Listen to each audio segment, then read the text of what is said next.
Hey, this is Matt once again. Sorry about that. This is a paid request for Ryan. Thank you so much for that. And for those interested, requests in any type of videos, whether it be a topic, tier list, ranking review, re-review, thoughts, streams, commentaries, whatever the case may be, feel free to send it either directly to my PayPal. Do have a CashApp as well. Links are down below in the info box. I will get to as soon as I possibly can. And for those who sent them, thank you. I do appreciate it. And this is for Kramer versus Kramer from 1979, which actually I had never seen before until now. Now, when it came out, it was very popular. Made quite a bit of money. I mean, it made, I think, over $100 million, which is not a common occurrence for movies in 90s, that era. Not only that, it won a lot of Oscars. It won Best Picture, Best Director, Best Actor, Dustin Hoffman, Best Supporting Actress, Meryl Streep. I think the screenplay as well. And it was nominated for others. And it's crazy because it's a film that you don't really hear anybody talk about nowadays. But yet it's a film that made such a big impact at the time. Now, watching it, I don't know, maybe it was a bit more of a subject matter that wasn't talked about as much with films, which is about the divorce process and how tough it can be for people on both. Although it's mainly told from Dustin Hoffman's point of view, not so much Meryl Streep's point of view. And while it doesn't maybe seem as, I don't know how to put it,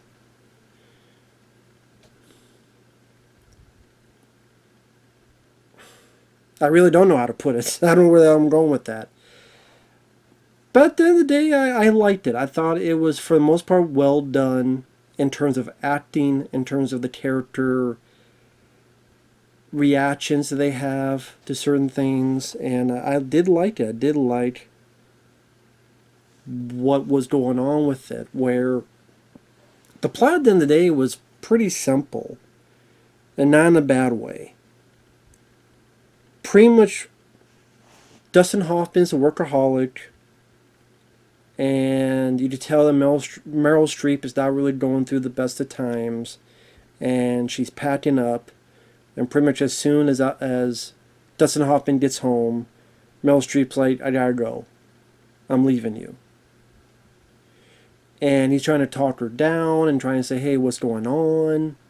And you tell that Meryl is frazzled. She's on edge. She's like, oh, I can't go in there, otherwise, a few months ago, jump out the window. And I thought the way they acted with each other seemed not melodramatic. It wasn't soap opera style. It was believable. And she eventually leaves without her suitcase, goes down the elevator, and Dustin Hoffman's kind of a bit stunned, maybe a bit confused. And pretty much realizes that this is for real, that this is not just a temporary thing. It's not just someone having a bad day. And one thing leads to another, he sends her the suitcase. And I was a bit surprised of how little Meryl Streep was in this. I could see, watching it now, why it was supporting actress and not actress. Because, yeah, she's not in the film as much as you would think. And I wonder if today, and maybe that's what I was trying to say earlier with that awkward pause, I wonder if today people would get mad that we don't see more of Meryl Streep's point of view. That maybe people would think it was too one-sided. That it's too one-sided because we're pretty much looking at it from Dustin Hoffman's point of view. And I don't know, again, people may be angry about that, or they may be upset about that, or they may feel sexist. How come it's all from the man's point of view? No, I don't think it's that. I just see people going, yeah, it would have been nice to see a bit more from Meryl Streep's point of view. Because it's called Kramer versus Kramer, but we're centering more on one Kramer than the other Kramer until the court case at the third act of the film. Because after that is mostly Dustin Hoffman trying to deal with single parent life with his kid. Now, I do think Dustin Hoffman gave a good performance. He's a very solid actor. I loved him in Outbreak, and there's a lot of films he's done that I thought he did a really good job. Even as Captain Hook, in Hook. And he does another wonderful job here as a guy that is a flawed guy, but he's a guy who's trying. So even the next day where he's trying to explain to his kid where his mom's at, and she's just taking a break, or however he put it, and like trying to get him, oh, we're gonna make some food, okay, you gotta go to school, let's make some food, what do we do, fresh toast, okay, fresh toast, okay, where's the pan.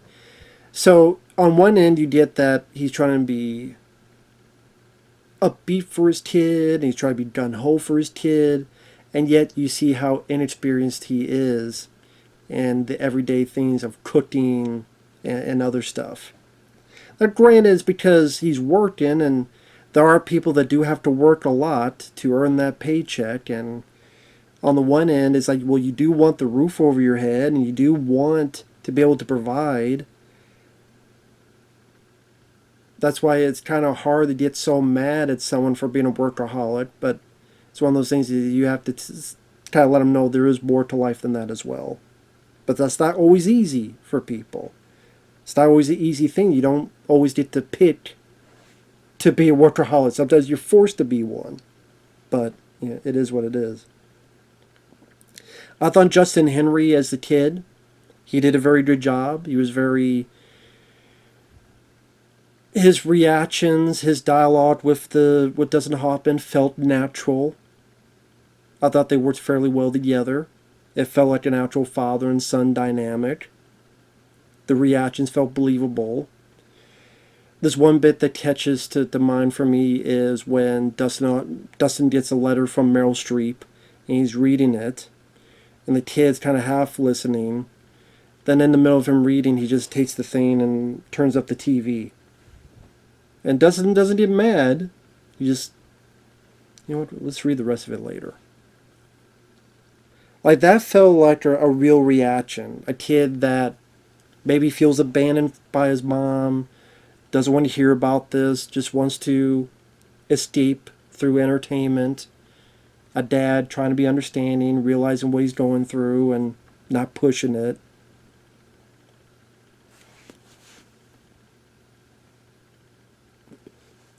Even the fight that they have a fight where Dustin is trying to cook, but he's not a great cook, and the food isn't that great, so the kid wants ice cream, and Dustin's like, no, you can't have ice cream, you gotta eat your dinner first.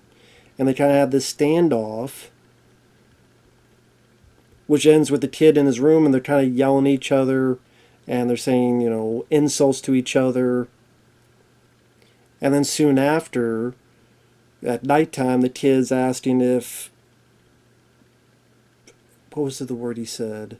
Or the sentence? You're not going away, are you? And then I like Dustin's response. You're not going to get rid of me that easily, kid. And he talks to the kid, and the kid thinks that the mom left because of him. And the way Dustin Hoffman quickly shuts that shit down, and goes, no. I tried to make her into someone she wasn't, and she wasn't happy, and she put up with enough.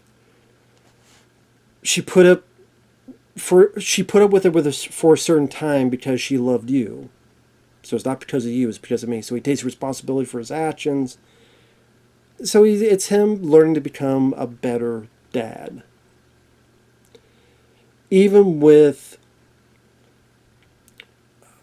there's a bit where the kid's playing outside and he falls from this jungle gym, and the dad just takes the kid and you see him racing through the streets.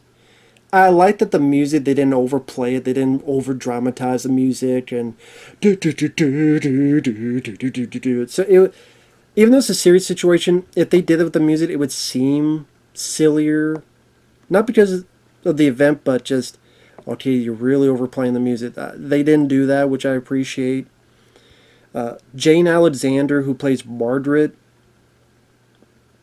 who is this lady who lives near where Dustin is at, and known her for a while.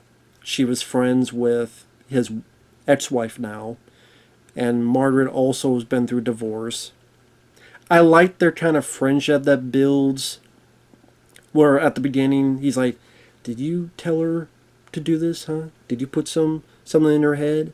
Just you're divorced and that friction." And you see how things get better and how they warm up to each other. And again, it didn't feel out of the blue. It didn't feel like they just all of a sudden it's a 180.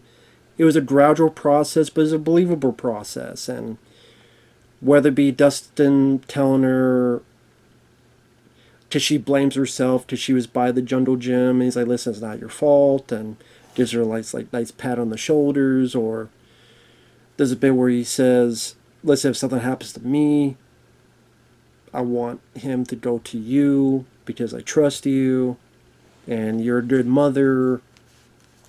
Even earlier, before that happens, when she's defending Meryl Streep, and she's like, "You know what, that takes a lot of courage." I do like the line that Dustin says. How much courage does it take to walk out on your kid? Which, I mean, is a fair thing to say. Now again, Meryl Streep is not in it a whole lot. She appears in the third act where she wants her kid back, and then you have this whole courtroom thing. Now, granted, they don't make Meryl Streep into this one-dimensional bitchy villain, because she talks her piece. She talks about how she's seen a therapist and she's getting better and she wasn't ready for this. But like, they don't make her just, again, the stereotypical, villainous piece. Granted, you do feel more for Dustin Hoffman, and there's a part of you that does want Dustin to win. You could say that's a bit manipulative, though, because, again, so much of our time is on Dustin, and he's the one raising the kid from the get-go. We see him helping the kid, rushing the kid to the hospital, doing things that a good dad would do, trying, helping out more at home. He gets fired from his job. He's got to take a lower-paying job. Like, his credentials are here, but the job is here, but he's got to take it because it is a job.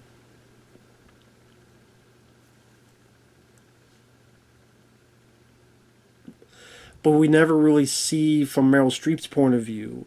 We hear it when she talks about it in the courtroom, but now, like, everything seems to be so stacked into Dustin Hoffman's favor that it's like we almost inadvertently see Meryl Streep as a villain. But I like that she doesn't act like a villain. I like that she doesn't act like when she's talking to Dustin Hoffman at dinner, but she's still apologetic. Now, there's a bit of this dinner, I forget where they shot it. I think Dustin, like, he gets up and he hits like a glass and it hits the wall. It breaks. For what I understand, that was not scripted to get a reaction real, like, as realistic as possible.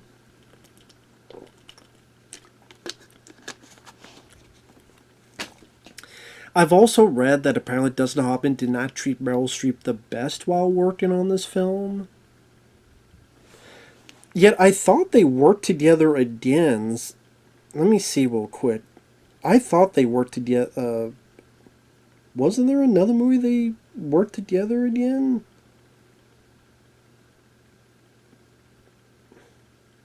I could absolutely be wrong on that. Maybe not, and that's why. But if that's the case, I mean, that's really shitty to hear. Now, I thought there was somewhere where Meryl Streep, like, she wanted to clarify her thoughts on that, but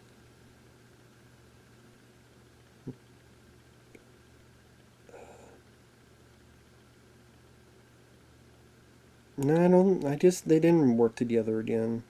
I guess that would be why.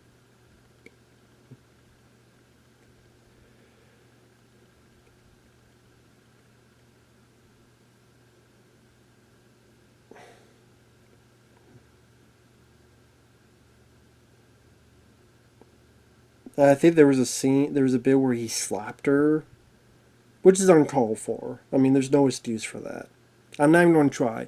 I like Dustin Hoffman as an actor, but that's bullshit to do. I don't care who you are, what you are. It's just bullshit to do.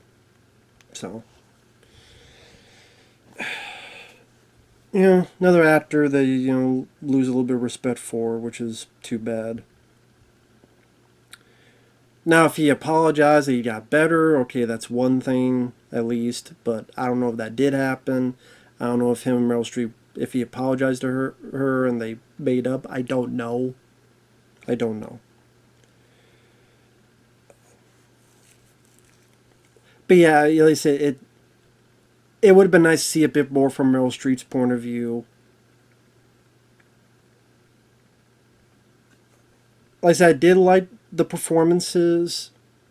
I did like that the characters felt a bit more real and it wasn't cartoonish or soap opera-ish. The court case at the end, sometimes it's hard with these films to have a third act take place in court because I guess it depends. If it's written well enough, like My Cousin Vinny, that's the whole good chunk of the film. So good chunk of the film is that it works.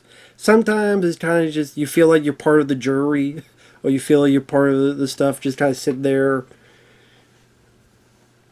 Because of course, there's a lot of explaining, a lot of talking, and so sometimes you really have to work it to make it as engaging as possible.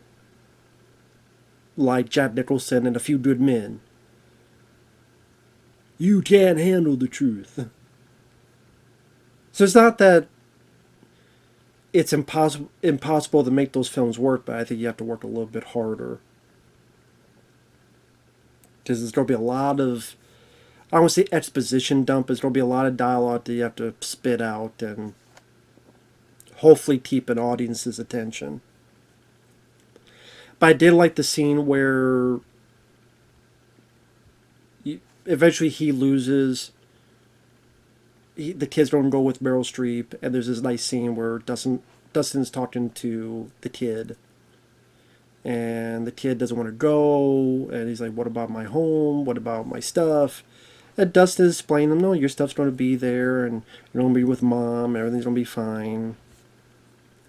And the kid says something like, "Just remember to call me once in a while, okay?" And again, the kid, the crying, it all felt very real. Very hard to do because, of course, kids do cry in real life. And in real life, it's not a funny thing. In movies, because that separation of the art and the reality, because separation, literally, it's on a computer screen, TV screen, it's they're characters, it's a fictional story. When that mindset, if a kid's crying, it could be labeled as annoying, irritating, shut the fuck up, go kick you through a field goal while you're on fire. No, you would not want to do that in real life. But it's a movie, and it's just the way it's handled. Here, I thought it was handled fairly well. I thought, again, Justin Henry and Dustin Hoffman, they worked well together.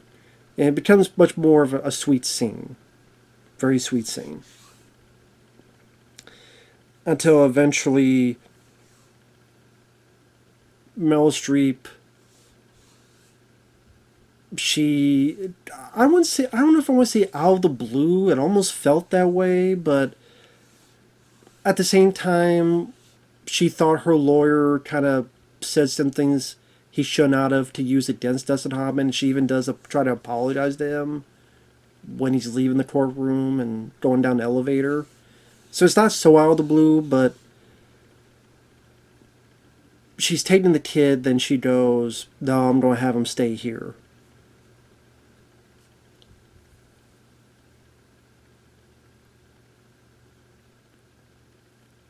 So it just kind of made the whole twerp thing pointless to begin with. And it's like, wow, we went through all that court for you to win just to go, nah, never mind. I want the kid to stay here in the first place.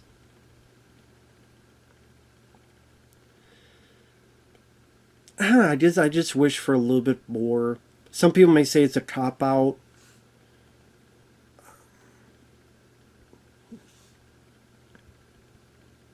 That you know, one thing I was a bit confused by.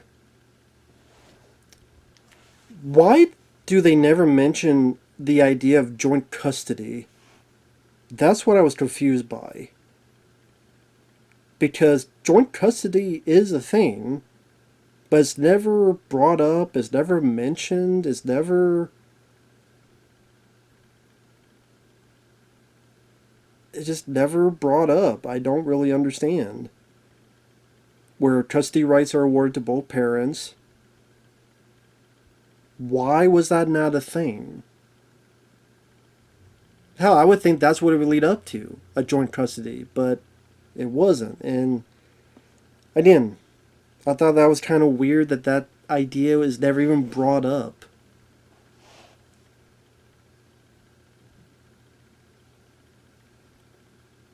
Maybe they felt that that would have been the easy answer, but this had to create some kind of, I don't want to say tension, but some kind of thing of, will it be Dustin? Will it be this? This is the, I guess, the versus part.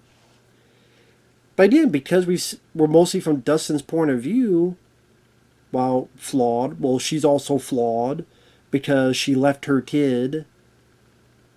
And you know, I get it, granted, to take care of herself. It would have been selfish if she took the kid, even if she was in the right frame of mind. So again, maybe a little bit of that to equal things out would have made it a bit better. But overall, I did. It's not a film I'll rewatch. It's definitely something I think a lot of people could relate to. But yeah, I thought the story, I liked the friendship he had with the divorced lady Margaret. I thought that was rather touching as well. Has some good heart to it. And some good meat on its bones to give you some food for thought. And to treat the subject matter with a certain level of respect and seriousness. So again, it doesn't feel too much like a soap opera. I don't know why I keep thinking of soap opera, but I think there's movies that tend to go a bit much in that direction because they're much more flamboyant or much more intense. But this, I thought, handled it fairly well. Like I said, I just wish we saw a little bit more from Meryl Streep's point of view. And again, why no joint custody? I don't know why it was never brought up. I thought that was a bit weird. Overall, I liked it. I thought it was a pretty decent film. I mean, is it the best film of 1979? I don't know. I mean, I don't really go for the Oscars. I mean, hell, for me, the best movie of 1979 would probably be the original Alien.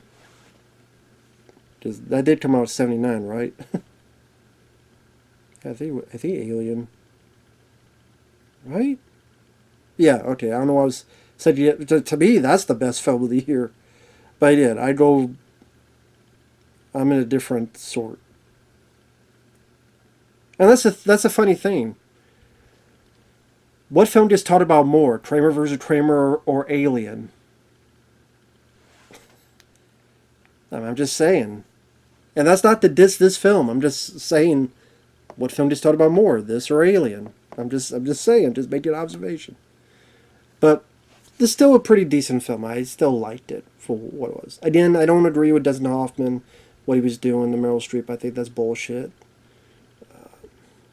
But again, good acting, some nice, sweet scenes, some scenes that felt real, and overall, nice to finally see it. Because I heard about the film for a long while, but nice to finally see it. So, thanks to Ryan for the request. I think I have one more. It's a commentary. I'll get to that when I can. With that said, thanks for watching. Actually, I'll have to double check. There may be some more, but I'll double check. But with that said, thanks for watching, and we'll see you guys later. Bye bye for now.